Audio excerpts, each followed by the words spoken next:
Parents nace en el 2013, es un proyecto que viene, es una iniciativa que se desarrollaba en Nueva York, en el Queens Museum, y en el 2013 tuvimos la oportunidad, gracias a una beca, a un premio internacional, de conseguir financiación para poder implementar el proyecto aquí en Madrid, en el Museo ICO.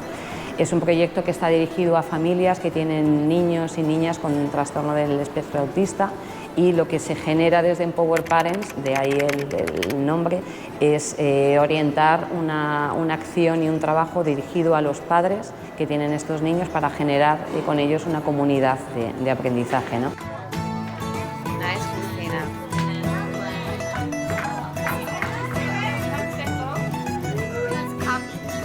Desde la Fundación ICO llevamos ya mucho tiempo apostando por desarrollar y por implementar una línea de actuación en torno a la accesibilidad y a la inclusión en el museo, y digamos que Empower Parents fue el pistoletazo de salida definitivo para poder desarrollar esta línea. Y si nuestra pequeña aportación puede ayudar a sensibilizar a parte de la población sobre qué es el autismo y que tenemos que tener una capacidad más empática hacia las personas que lo sufren, pues también es uno de los objetivos conseguidos, además del resto del proyecto.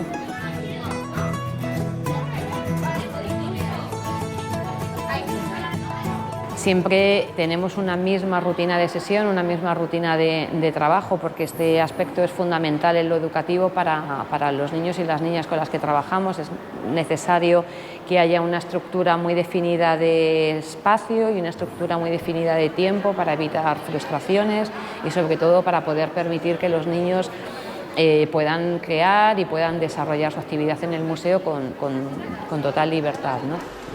Hola, me llamo David. Hola.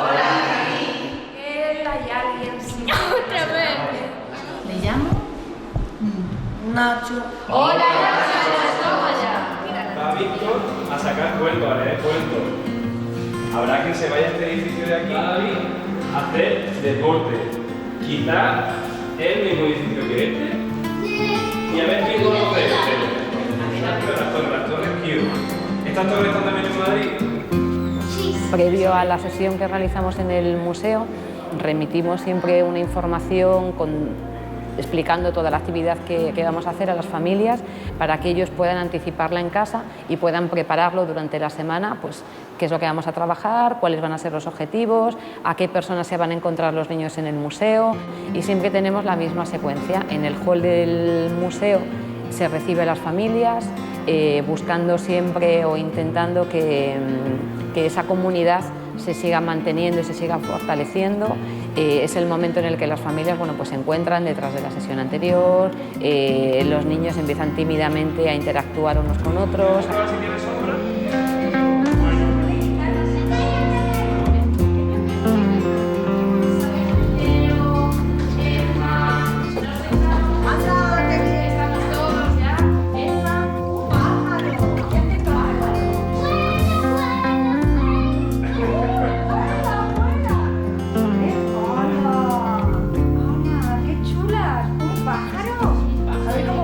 Alonso tiene 8 años, le diagnosticaron con 3 años y medio, aunque a los 2 años y medio más o menos empezamos a ver que algo pasaba. Tiene un autismo, está diagnosticado autismo puro, con una inteligencia superior a su edad, pero todavía no se puede medir por la edad que tiene. Por un lado es un alivio el saber lo que le pasa ya a tu hijo, y por otro se genera la angustia de no saber qué hacer a partir de entonces. Nuestra trabajadora social fue la que nos empujó un poco a que nos decidiésemos, y nos alegramos muchísimo, porque desde el momento de la entrevista para ver si dábamos el perfil para entrar en el proyecto, quisimos entrar en el proyecto. Cada semana pues unos son líderes, otros colíderes, al final estás implicado totalmente, las personas que llevan el proyecto desaparecen hacia atrás y los padres son los protagonistas y los niños también. La verdad es que es un proyecto también para empujar un poco y dar visibilidad al autismo y a que queremos participar de los espacios como cualquier otra familia. Trabajamos con niños que tienen trastorno del espectro autista, pero realmente el proyecto está dirigido a los padres. Ellos son el centro que articula todo nuestro discurso y toda nuestra estrategia de empoderamiento. Entonces ellos de manera previa deciden qué tipo de actividad se van a hacer para luego explicarla también ellos ese sábado por la tarde cuando desarrollamos la actividad. Le veo contento, él está a gusto, nosotros nos vamos cargados de energía para otras 3 semanas porque la sesión suele ser una vez al mes. Y es un sentimiento que tenemos todos. Una vez que hemos caminado todos como tortugas en el Museo ICO y cerramos esa actividad un poco en sala, nos dirigimos siempre a la sala de taller y es en la sala de taller en la que a partir del contenido de la exposición con la que estemos trabajando, como por ejemplo hoy con la exposición de David Chipperfield, pues desarrollamos una actividad creativa. Hoy por la tarde hemos estado explorando la sombra, ¿no? Cómo proyectaban las maquetas diferentes juegos de luz y de sombra en el espacio del museo.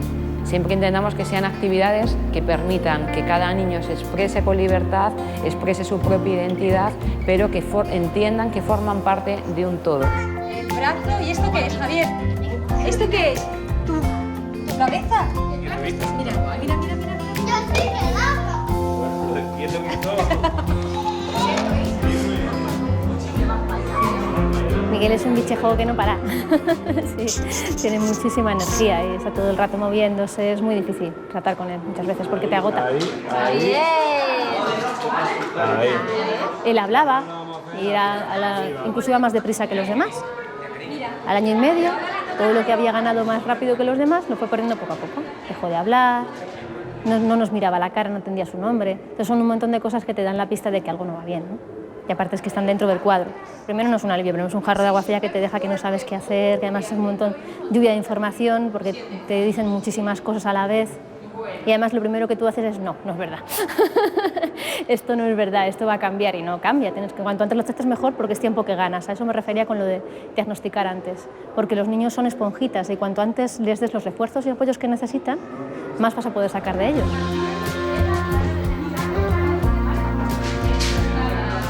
Nuestros niños no tienen apoyos, apenas tienen apoyos, porque cada vez hay más. Yo no sé si es que antes no se diagnosticaba, que es lo que decimos, o si es que antes se escondían en casa y no se los sacaba afuera, no teníamos visibilidad, o es simplemente que ahora pues hay más.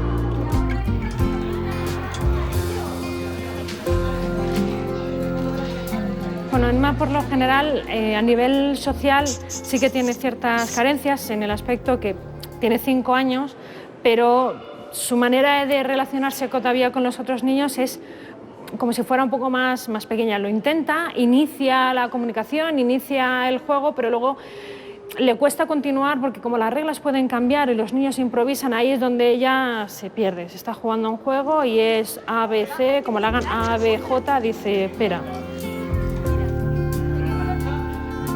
Para nosotros ir al museo con ENMA ha supuesto un reto muchas veces. Es muy manejable, es una niña muy manejable, pero no sabíamos cómo trabajar con ella en el museo. En el colegio sí, en el parque de bolas sabemos, en los parques, en el cine más o menos, pero en el museo ENMA entraba y andaba y no miraba para atrás. Entonces venir aquí y un poco organizar que bueno, puedes parar, que vas viendo las exposiciones, que luego puedes tener algún tipo de actividad, de taller, pues a nosotros nos ayuda también a organizarnos, a trasladar ese patrón luego nosotros solos en otro museo, y a ENMA también le ayuda a saber cómo moverse en un museo de alguna manera armónica para ella y armónica para el resto.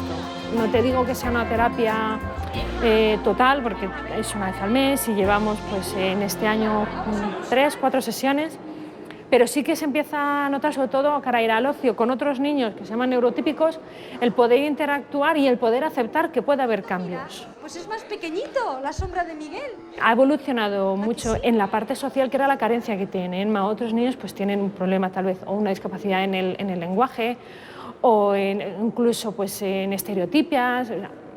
Cada uno es un mundo. Entonces, en nuestro caso en concreto ha sido trabajar sobre todo la labor de socializarse y de comunicarse, aunque sea verbal y tiene un lenguaje muy evolucionado en el caso de ENMA, tiene que aprender a utilizarlo en el momento adecuado.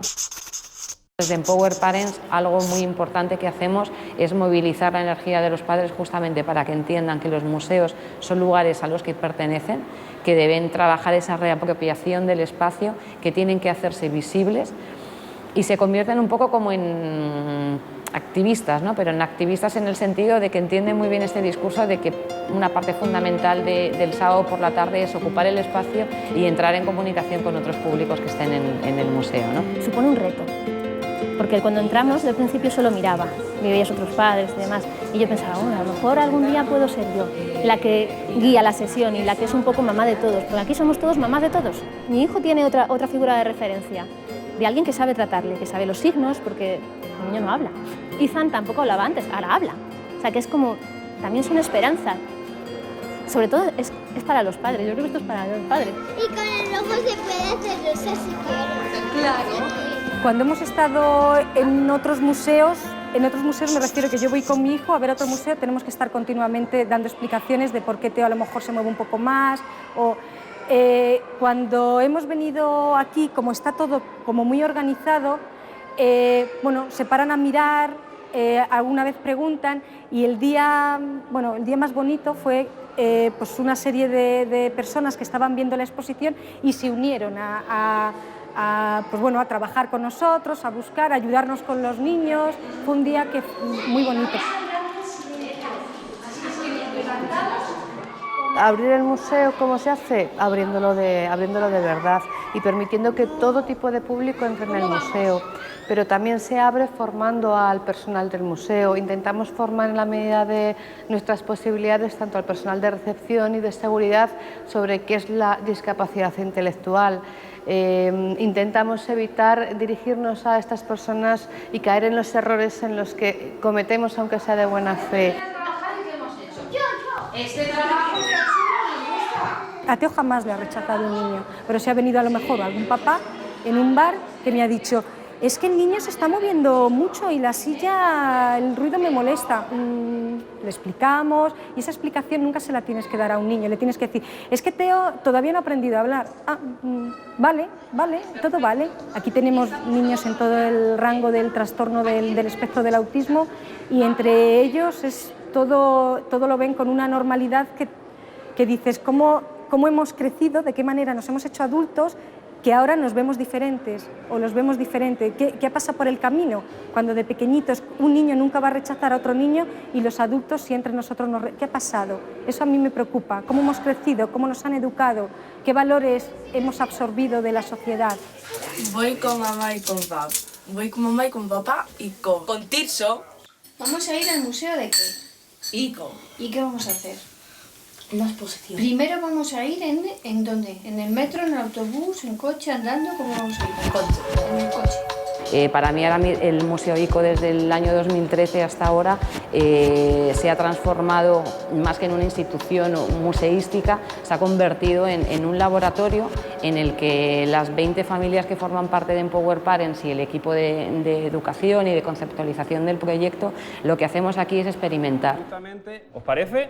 Hemos dicho que nos íbamos a presentar, hemos presentado lo que vamos a hablar de edificios, vamos a hablar de arquitectos. Ignacio es un niño sumamente hiperactivo, es un niño que no está quieto en ningún sitio, ni siquiera en casa, que tenemos una casa un poco adaptada a sus necesidades. Nacho nunca está quieto, Nacho tiene una inquietud tremenda, esa inquietud se deriva de la ansiedad de no comprender el mundo en el que vive. Y el primer día que llegó al museo fue un desastre, se tiró al suelo, gritó.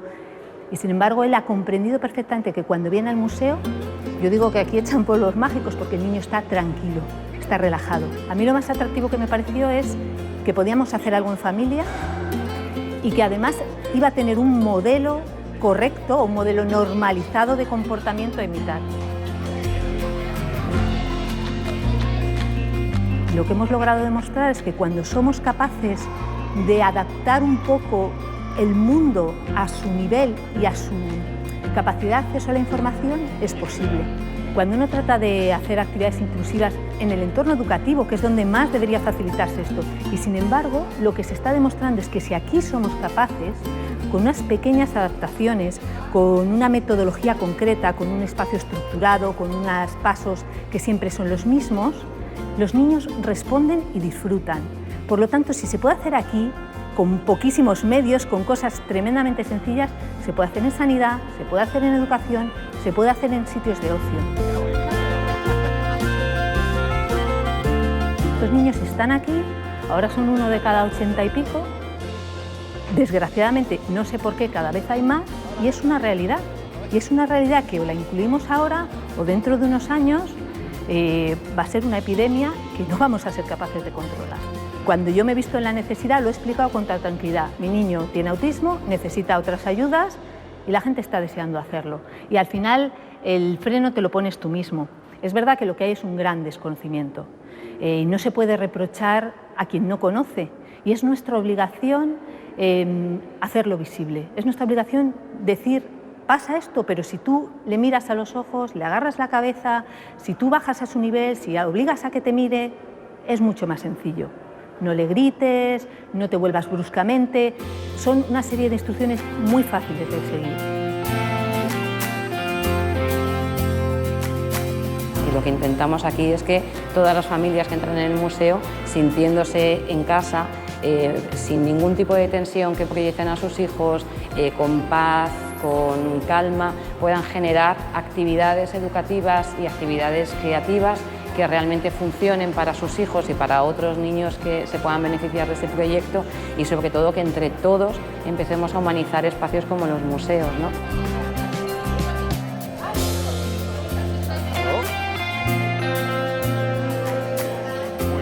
Parece fácil, pero para nosotros muchas veces es complicado, porque estamos acostumbrados a que cuando se realiza una actividad pensada para los niños con TEA siempre lleva detrás la coletilla de terapia. Y hay actividades preparadas para que disfruten los niños y adaptadas a ellas, pero aquí tenemos una actividad adaptada para nuestra familia, para que los cuatro pasemos un momento de ocio, de divertirnos, de trabajar juntos y adaptada a toda nuestra familia. Desde el momento inicial en el que seleccionamos el primer grupo de 6 familias hasta ahora, las familias se han convertido en beneficiarias del proyecto y en equipo de evaluación, digamos, que nos van dando el feedback de cómo tenemos que caminar con ellos, ¿no? Es el avance diario con ellos y no sabes qué va a pasar mañana. O sea, para mí que mi hijo me dijese la primera vez mamá, o sea, a lo mejor me lo dijo con 3 años. No es lo mismo que te lo diga con 1 año. Pero la alegría, cada paso que ellos hacen, es una alegría inmensa, por insignificante que pueda parecer para los demás. Es que hay 2 caminos. O lo llevas y lo haces por tu hijo, o lo escondes. Y si lo escondes no ganas nada, pierdes mucho. A veces la pregunta viene, ¿qué va a pasar cuando yo no esté, ¿no? ¿Qué va a pasar con Teo? Pero es una pregunta que Dios, puede pasar cualquier cosa, entonces no merece la pena, no merece la pena. Pensamos en el futuro muy inmediato. Hemos tenido que aprender, no ha sido nada fácil, no es fácil, pero es lo que nos hace bien, entonces pensamos en mañana. Y entras en pánico. Al principio dices, ¿qué voy a hacer? ¿Qué va a pasar? ¿Qué puedo hacer? ¿Qué no puedo hacer? Y luego vas viendo que el niño tiene una extraordinaria capacidad para hacer mucho más de lo que nos pensamos. Y ahí entonces es cuando dices, vale, tal vez sí que hay una luz y tal vez sí que hay una posibilidad y tal vez sí que hay un futuro, el que sea, me da igual. Están aquí y no van a dejar de estar por mucho que cierres los ojos. Y eso es lo que hay que decir. Y podemos ignorarlo y dentro de 15 años será un problema mucho mayor, sin duda. Lo que se invierta ahora lo vamos a ahorrar 1000 veces en el futuro. Es realmente una inversión. Nuestro objetivo es difundirlo y exportarlo a otras instituciones. Hemos hecho réplicas en otros museos, que es nuestra forma, digamos, de enseñar la metodología que desarrollamos en el Museo ICO en otros museos para demostrar, veis, es posible, personas con autismo y sus familias pueden visitar los museos. Y esto lo que te garantiza es que el proyecto es sostenible y que es un proyecto que al margen de la financiación o de la no financiación es un proyecto que puede seguir perviviendo, porque ya hay voz en la calle y ya hay una comunidad creada. Ahora el reto de todos es apoyar esta comunidad para que no muera, para que cada vez se haga más fuerte, para que se mueva a diferentes instituciones y para que quizás dentro de un año, si volvemos a repetir esa experiencia de salir dentro del programa de la aventura del saber, no sea para justificar por qué es necesario, sino sea para contar los logros alcanzados y cuántos somos, ¿no? ¿Quién más se ha sumado a partir de ahora a esta iniciativa, ¿no?